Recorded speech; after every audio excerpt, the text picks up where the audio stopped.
Crist was an experienced outdoorsman and an expert trapper. He regularly trapped in Alaska and was knowledgeable in outdoor survival and weaponry. He enjoyed the solitude that the outdoors gave him, the adventure of living off the land amongst nature in the great outdoors. In February 1939, he set out to Prince of Wales Island. The island covers an area of about 2,500 square miles. Today, it is popular with the tourism industry for the excellent hiking trails, camping, and fishing that it offers. Crist followed the Thorn River upstream to his favorite trapping spots.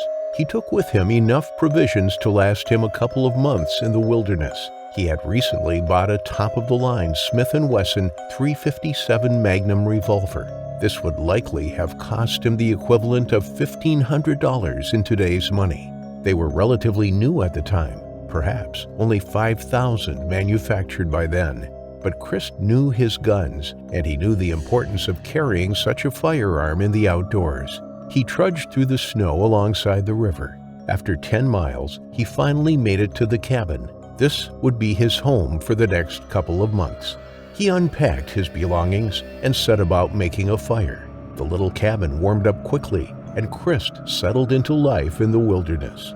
Over the next few weeks, he continued his daily ritual of checking the previous day's traps and setting new ones. Venturing out from his cabin each day, he knew the area well. He enjoyed the excitement of trapping the animals and then taking them back to the cabin to be skinned and butchered. He had a fine collection and wasted nothing of each animal. On March 2nd, Crist left his cabin never to return. He packed for the day. He loaded his pistol into his holster, and his knife was secured onto his belt. The snow was beginning to melt, and the forest foliage was beginning to burst into life, as spring was just around the corner. The following is based on circumstantial evidence presented by investigators at the time. It is one of a few explanations into the disappearance of Crist, and the dramatization of the story has been provided based on similar incidents and what is known of animal attacks. Crist had walked a few miles from his cabin. He had been checking his traps, which he had set along the Thorn River. His little rowboat was tied up in the river. He couldn't use it yet as the lake was still frozen over, but it would come in handy as the weather warmed up in the coming weeks. Then he would be able to fish in the middle of the lake and travel more easily to the far side. As he neared the lake, he heard a noise. He stood still and pricked his ears, listening hard. He had heard the snap of a twig. He knew there was something nearby. He unclipped his revolver from his holster and loaded it. But as he did so, he noticed the mainspring was broken. He unloaded the gun, placing the bullets into his pocket, and checked it over again. As he did so, he heard another sound. He looked up. He saw the imposing outline of a wolf 100 yards away. It stood, half concealed by a tree, its eyes locked onto Crist. It had been watching him. The tip of its nose twitched. Crist slowly backed up. His revolver was useless now. He placed it back into his holster, never taking his eyes off the wolf. He was in an area of smaller trees. They were thin and spindly. He knew he couldn't climb one if the wolf advanced, but there were larger trees on the other side of the lake that he could. He had seen wolves before. In the past, they had been shy and timid. He usually caught a glimpse of one as it ran away, spooked by his presence. But this time, it was different. This time, the wolf was bold. It was brazened. It was hunting him. Then, to his horror, he noticed another wolf amongst the trees to his right, and another to his left. He was surrounded. They began advancing towards him. He stepped backwards onto the frozen lake.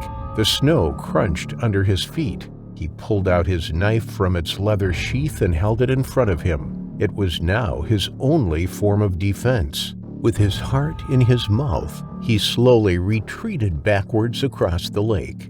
As the wolf pack followed him and stepped out of the tree line, Crist decided to make a run for it. He was a fit young man, 40 years old and in good physical shape. He threw his backpack onto the ice and sprinted to the other side of the lake. As he took off, the wolves' instinct kicked in, and they immediately chased him. Hot on his heels, they covered the open frozen lake in no time. Crist just about made it to the other side and desperately tried to scramble up a large tree. As he leapt for a low-lying branch, one of the wolves jumped at him. It grabbed him and knocked him to the ground. Crist tried to fight them off with his knife. He landed several blows, but there were too many of them. The attack lasted minutes. It was ferocious and brutal. Then, Crist was still. It wasn't until 4 months later, in July, that he was reported missing. He was known to go trapping for months at a time in Alaska, so his disappearance wasn't noted earlier.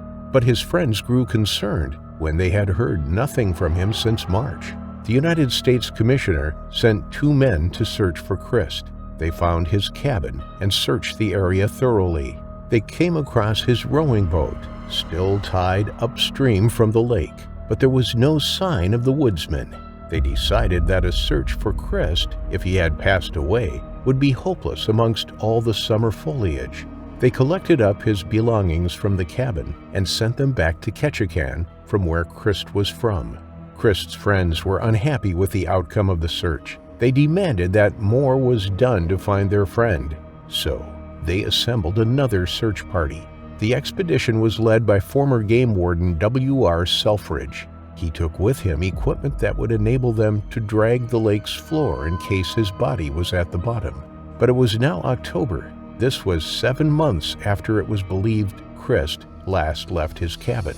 Their search was incredibly thorough. They found the cabin on October 30th, and almost a week later, on November 5th, they found what they believed to be some of Crist's remains and torn clothing. It's possible Crist died of a heart attack or some other illness, but evidence suggested that he was pursued and then eaten by a pack of wolves. The most important pieces of information that were discovered were the sheathed knife and the revolver. The knife had wolf bite marks on its handle and was found on the lake's shoreline, not in its sheath, along with some torn clothing. Bone fragments and an almost complete skull were found 50 yards along, with the holstered revolver. It is possible a wolf managed to take the knife out of its leather sheath and drop it by the shore as it was scavenging Crist's remains. But it seems more likely that Crist took the knife out of its protective cover in order to use it himself. On inspection of the gun, the team found the main spring in the revolver was broken. The gun was unloaded. From this, they suggested that Crist had only discovered the faulty handgun once he had already left the cabin.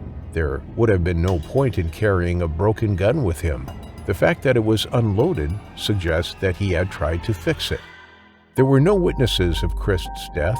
It seemed he had died alone. There was no chance of finding the wolves responsible and taking DNA samples to verify the attack.